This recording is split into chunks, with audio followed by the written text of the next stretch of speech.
देवाभाऊंच्या जादूने दिसणार का महायुतीचा जोर?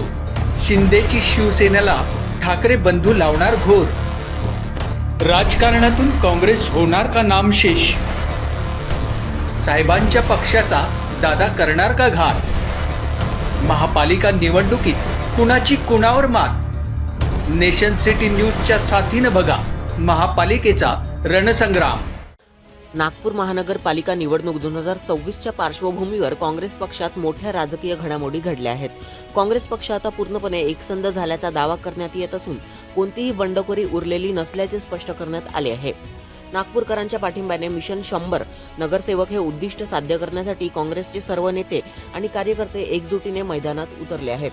काल तब्बल 10 माजी नगरसेवकांसह सुमारे 150 काँग्रेस नेत्यांनी आपले नामनिर्देशन अर्ज अधिकृतपणे मागे घेतले आहेत. याशिवाय पदापेक्षा लोकसेवा आणि पक्षसेवा महत्त्वाची मानत असलेल्यांनीही आपले अर्ज मागे घेतले आहेत. तिकीट वाटपाच्या संपूर्ण प्रक्रियेत काँग्रेसमध्ये एकतेचे वातावरण दिसून आले असून कोणताही अंतर्गत वाद निर्माण झाला नसल्याने पक्षाने स्पष्ट केले आहे. नागपूर शहर काँग्रेस कमिटीचे अध्यक्ष विकास ठाकरे, आमदार नितीन राऊत, आमदार अभिजित वंजारी, गिरीश पांडव, अतुल कोटेचा, प्रफुल्ल गुधडे पाटील, बंटी शेळके आणि इतर ज्येष्ठ व युवा नेत्यांनी नामनिर्देशन अर्ज मागे घेतलेल्या सर्व नेते व कार्यकर्त्यांचे अभिनंदन व आभार मानले. यावेळी नेत्यांनी एकमुखाने सांगितले की वैयक्तिक पद, प्रतिष्ठा किंवा महत्त्वाकांक्षा बाजूला ठेवून पक्ष आणि नागपूरकरांचे हित सर्वोच्च मानणारी हीच काँग्रेसची खरी ताकद आहे.